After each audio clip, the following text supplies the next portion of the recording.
Hello, good evening, नमस्कार। आज की इस वीडियो में हम लोग बात करेंगे CUET 2024 के बारे में। CUET होता क्या है ये हम सबको पता है।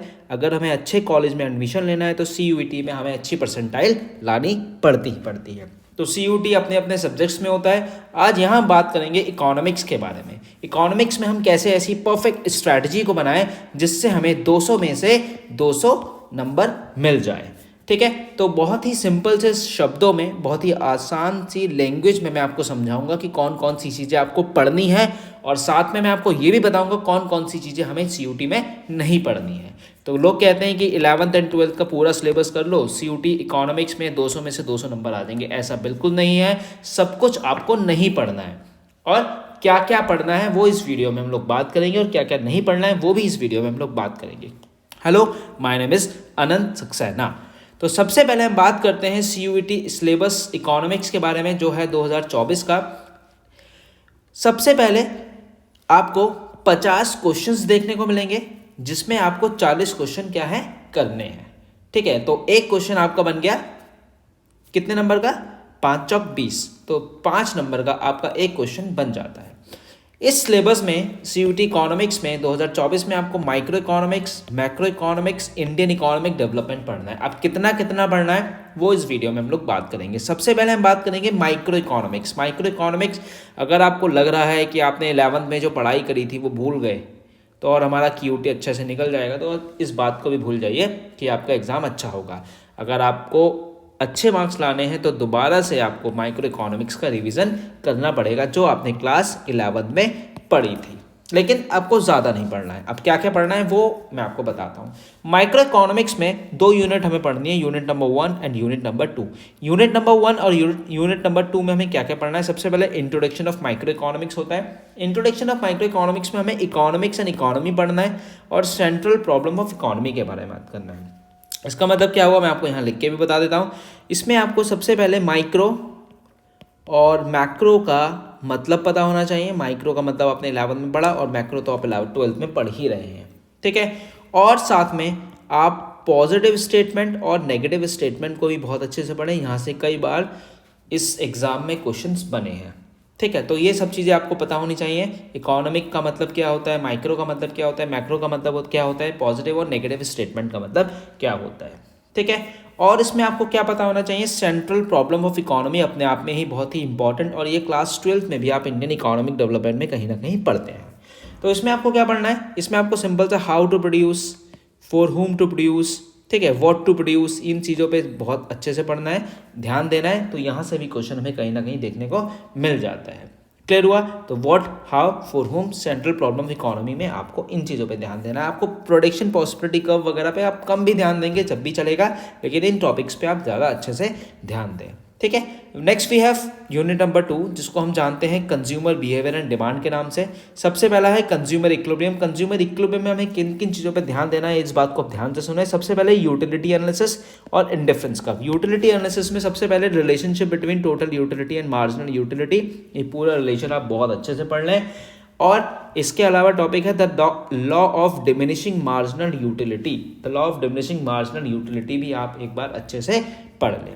ठीक है, नेक्स्ट आती है इंडिफरेंस कर्व। इंडिफरेंस कर्व का मतलब क्या होता है? इंडिफरेंस कर्व के बाद बजट लाइन को अच्छे से पढ़ें, और इंडिफरेंस कर्व में ही आप इसकी प्रॉपर्टीज़ बहुत अच्छे से पढ़ लीजिएगा, तो आपको बहुत आसानी हो जाएगी चीज़ों को समझने में। ठीक है, इसके बाद 2 कंडीशंस बनती हैं, 1 कॉमोडिटी और 2 कॉमोडिटी, वो भी आप एक बार अच्छे से पढ़ लीजिएगा। ये वो चीज़ें बता रहा हूँ जो आपको सिलेबस पूरा नहीं पढ़ना है, इन चीज़ों पे ज़्यादा ध्यान देना है। Next we have demand. Demand अपने आप में बहुत ही इंटरेस्टिंग और बहुत ही ईजी टॉपिक है। डिमांड में आपको क्या पढ़ना है? डिमांड में सिंपल सा डिमांड का मतलब आपको पता होना चाहिए। मार्केट डिमांड क्या होता है, इंडिविजुअल डिमांड क्या होता है, इसके कर्व्स जो आते हैं आपने बनाए होंगे मार्केट डिमांड और इंडिविजुअल डिमांड के, वो आपको पता होने चाहिए।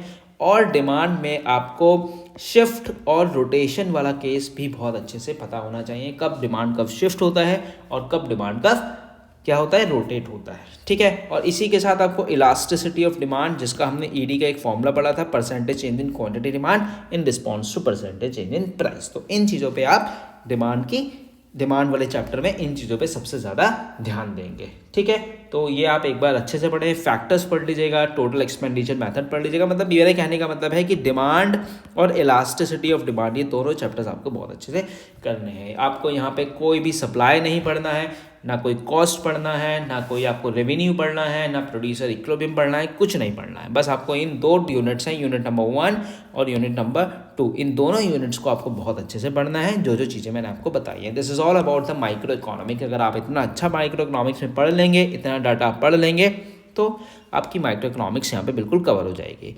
Second we have macro economics. Macro economics जो सब्जेक्ट जो आप इस समय पढ़ रहे हैं क्लास 12th में। अब बात आती है क्या सर माइक्रो इकोनॉमिक्स पूरी पढ़ें? जी हाँ, माइक्रो इकोनॉमिक्स आपको पूरी पढ़नी है। माइक्रो इकोनॉमिक्स में चैप्टर नंबर 1 से लेके, अगर आप साइड बुक पढ़ रहे हैं तो 1 से लेके 12 तक आपको सारे चैप्टर्स को बहुत ध्यान से पढ़ना है। ठीक है, सबसे पहले जहाँ से सबसे ज़्यादा क्वेश्चन आते हैं वो है complete national income. Complete national income तीनों फॉर्मूलेज आपको पढ़ने हैं, मतलब तीनों मेथड्स आपको पढ़ने हैं। उसके फॉर्मूलेज बहुत अच्छे से पढ़ लेना, क्योंकि फॉर्मूले भी डायरेक्टली पूछ लेता है। Next money and banking. Money and banking आप सबको पता है, मनी बहुत सिंपल सा चैप्टर है। बैंकिंग में आपको बैंकिंग में किन चीज़ों पे ध्यान देना है मैं आपको बता देता हूँ। बैंकिंग में आप क्वालिटेटिव एंड क्वांटिटेटिव को बहुत अच्छे से पढ़ें, क्योंकि आपसे पूछ लेगा जो मार्जिन रिक्वायरमेंट वो क्वालिटेटिव का पार्ट है और क्वांटिटेटिव का पार्ट है, या पूछ लेगा बैंक रेट जो है वो किसका पार्ट है, क्वालिटेटिव का पार्ट है या क्वांटिटेटिव का पार्ट है। तो इस तरीके से पूछ सकते हैं। एग्रीगेट डिमांड आप लोग अच्छे से पढ़ लीजिएगा। AD is equals to C plus I 2 sector, C plus I plus G 3 sector, C plus I plus G plus X minus M 4 sector. तो AD में आपको ये पढ़ना है। शॉर्ट रन में जो न्यूमेरिकल्स हैं वो आपको करने हैं। डेफिसिट एंड एक्सेस डिमांड में जो आपने कर्व बनाए होंगे, आपसे पूछा होगा कि भैया ये जो है ये क्या कह रहा है, डिफ्लेशनरी गैप क्या होता है, इन्फ्लेशनरी गैप क्या होता है, इन चीज़ों पे आपको ध्यान देना है। गवर्नमेंट बजट का पूरा चार्ट, रेवेन्यू एक्सपेंडिचर क्या होता है, कैपिटल एक्सपेंडिचर का क्या होता है, टैक्सेस क्या होते हैं, नॉन टैक्स रिसिप्ट्स क्या होते हैं, कैपिटल रिसिप्ट्स क्या होते हैं, फिस्कल पॉलिसी क्या होते हैं, ये सब चीज़ें आप इसमें से पढ़ें। फॉरेक्स, फॉरेन एक्सचेंज रिजर्व में तीनों कैपिटल, करंट और फॉरेन रिजर्व आपको अकाउंट पढ़ना है। बैलेंस ऑफ पेमेंट में सबसे ज़्यादा आप ध्यान दे सकते हैं ऑटोनॉमस एंड अकोमोडेटिंग आइटम्स पे। तो this is all about the macro economics. Macro economics आप इस समय पढ़ रहे हैं क्लास 12th में, तो आप इसको एक बार बहुत अच्छे से पढ़िएगा। अगर आपका कोई डाउट है तो आप सीधे मुझे कमेंट करके पूछ सकते हैं, तो मैं आपका डाउट भी वीडियो के थ्रू आपको समझा दूंगा। ठीक है, नेक्स्ट है आपके पास इंडियन इकोनॉमिक डेवलपमेंट। IED भी आप क्लास 12th में पढ़ रहे हैं। इंडियन इकोनॉमिक डेवलपमेंट में भी आपको सब कुछ पढ़ना है, चाहे वो चैप्टर नंबर 1 हो, चैप्टर नंबर 2 हो, चैप्टर नंबर 3 हो, chapter 4, chapter 5, chapter 6, chapter 7, chapter 8 और चैप्टर 9। तो चैप्टर नंबर 1 में Indian economic development Indian economy on the eve of independence. आप सबको पता है कि इंडियन इकोनॉमी में जब आपका stagnant economy, backward economy, bleak industrialisation, semi federal economy, state of agriculture, तो ये सब चीज़ें प्राइमरी, सेकेंडरी, टर्सरी, ये सब चीज़ें आपको बहुत अच्छे से पढ़नी है। ठीक है, तो चैप्टर नंबर 1 में आपको इन चीज़ों पे ज़्यादा ध्यान देना है। और इकोनॉमिक सिस्टम और 5 ईयर प्लान, 5 ईयर प्लान तो आप रट लीजिए। 5 ईयर प्लान से आपको क्वेश्चन 100% पूछेगा ही पूछेगा। इंडियन इकोनॉमिक डेवलपमेंट में 5 ईयर प्लान्स, कब 5 ईयर प्लान स्टार्ट हुए थे 1951 से लेके, और कब एंड हुआ है, इसमें आप पढ़िएगा NITI Aayog, planning commission, PC Mahalanobis, ये सब चीज़ें आपसे ध्यान रखनी है। इंडियन इकोनॉमी हम सब जानते हैं। इंडियन इकोनॉमी में हमें किन किन चीज़ों पे ध्यान देना, IPR 1956। डेट्स आपके लिए बहुत इंपॉर्टेंट है, डेट्स से क्वेश्चन बन जाता है। डेट्स की एक वीडियो बनाई थी, उसका लिंक मैं आपको नीचे डिस्क्रिप्शन बॉक्स में दे दूंगा, आप एक बार उसको देख लीजिएगा, बहुत छोटी सी वीडियो है। Next, reforms 1991, NEP new economic policy 1991, LPG जिसको हम जानते हैं लिबरलाइजेशन, प्राइवेटाइजेशन एंड ग्लोबलाइजेशन, ये भी आपको पढ़ना है। ह्यूमन कैपिटल फॉर्मेशन में आप NCERT की फुल फॉर्म, UGC की फुल फॉर्म, AICTC, इन सब की फुल फॉर्म्स को अच्छे से पढ़ेगा। Next we have rural development. Rural development में आप ऑल्टरनेटिव मार्केटिंग पढ़ लीजिएगा, कोऑपरेटिव मार्केटिंग पढ़ लीजिएगा, credit marketing, roles of cooperative marketing क्या होते हैं, इन सब चीज़ों को पढ़िएगा। एम्प्लॉयमेंट में आप पढ़ सकते हैं कैसे कैसे फॉर्मल एम्प्लॉयमेंट होता है, कैसे कैसे इनफॉर्मल एम्प्लॉयमेंट होता है, इन सबको आप अच्छे से देखिएगा। एनवायरमेंट एंड सस्टेनेबल डेवलपमेंट, यहाँ से एक क्वेश्चन मैं आपको बता देता हूँ। चलो, कोपरा आपने पढ़ा है, कंज्यूमर प्रोटेक्शन एक्ट 1996, ठीक है। तो एनवायरमेंट प्रोटेक्शन एक्ट 1996 भी इसको बोलते हैं, एनवायरमेंट प्रोटेक्शन एक्ट 1996। कोपरा से आप याद रखते हैं, आपने बिजनेस में पढ़ा होगा चैप्टर नंबर 12। तो 1996 जो होता है वो यहाँ से क्वेश्चन कई बार पूछा गया है कि जो एनवायरमेंट प्रोटेक्शन एक्ट है वो कौन से ईयर में आया था। 1996 याद करने का बहुत सिंपल सा तरीका है। ठीक है, सस्टेनेबल डेवलपमेंट क्या होता है, कैसे कैसे काम करता है सस्टेनेबल डेवलपमेंट, क्या क्या रिसोर्सेज होते हैं, कैसे हमारे इकोनॉमिक को, कैसे हमारे ग्लोबल वार्मिंग को ये इफेक्ट करता है। ठीक है, इंडिया चाइना पाकिस्तान से तो भाई साहब बहुत सारे क्वेश्चन आते हैं। इंडिया चाइना पाकिस्तान में बहुत सारी डेट्स हैं, कब भारत आज़ाद हुआ था, कब पाकिस्तान आज़ाद हुआ था, कब चाइना आज़ाद हुआ था, तो ये सब चीज़ें आपको पढ़नी है। GLF ग्रेट लीप फॉरवर्ड कब हुआ था, कब इंडिया ने फर्स्ट 5 ईयर प्लान अडॉप्ट किया था, कब चाइना ने फर्स्ट 5 ईयर प्लान अडॉप्ट किया था, तो ये सब चीज़ें आपको पढ़नी है बहुत अच्छे से। इंडियन इकोनॉमी, बहुत अच्छी बात यह है, खुशखबरी है कि आपको स्टैट्स बिल्कुल नहीं पढ़नी है। स्टैट्स से शायद आपको डर लगता हो, बहुत सारे बच्चों को लगता है, मुझे भी लगता है, क्योंकि मेरा न्यूमेरिकल पोर्शन बहुत ज़्यादा वीक है, तो हो सकता है आपका भी वीक हो और हो सकता है आपका भी बहुत अच्छा हो।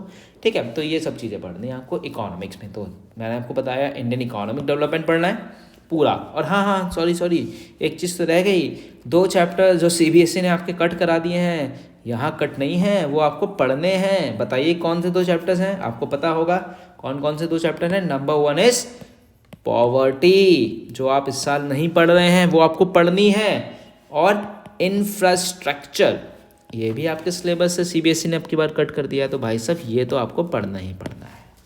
ठीक है, और जितने ज़्यादा आप MCQ लगा सकते हैं उतने ज़्यादा MCQ लगाइएगा। ठीक, नेक्स्ट है जनरल पेपर। जनरल पेपर का मतलब क्या है, जनरल पेपर में आपको जैसे जनरल नॉलेज हो गई। जनरल नॉलेज का मतलब क्या हो गया, जैसे हमारा देश का आज़ाद हुआ था, जनरल नॉलेज हो गई कि कॉन्स्टिट्यूशन क्या है, 26 जनवरी को क्या होता है, ये जनरल नॉलेज होती है। करंट अफेयर्स, आज के टाइम में क्या चल रहा है।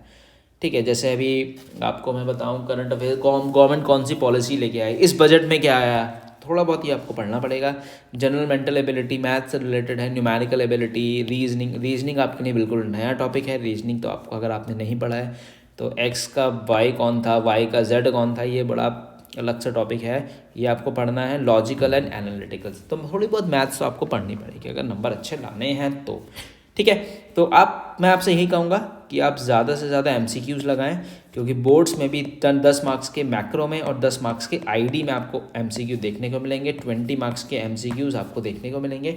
तो जितने ज़्यादा आप MCQs लगा सकते हैं, आप MCQs इतने ज़्यादा सॉल्व करें। अगर आपको MCQs चाहिए तो आप मुझे नीचे कमेंट में बताएं, और या आप मेरे इंस्टा पे जो मेरी ID है द इकोनॉमिक्स हब, आप यहाँ भी मुझे कमेंट करके बता सकते हैं, तो मैं आपको सीधा आपके मैसेज बॉक्स में आपको MCQs और PDF बहुत सारी सेंड कर दूंगा, डोंट वरी। ठीक है, तो ये 3 चीज़ें थी जो मैंने आपको बताई, Indian economic development, macro economics और माइक्रो इकोनॉमिक्स। तो 50 आपके क्वेश्चन आएंगे। कितने क्वेश्चन आएंगे भैया, 50 क्वेश्चन आएंगे। 50 में से आपको 40 क्वेश्चन अटैम्प्ट करने हैं। एक क्वेश्चन आपका 5 मार्क्स का है, 5 चौक 20, तो मतलब 200 नंबर आपके पूरे में से पूरे आ सकते हैं। आपकी परसेंटाइल अच्छी बन सकती है, कब, जब आप चीज़ों को अच्छे से पढ़ेंगे। ठीक है, तो ये this is all about the economics syllabus for CUET 2024।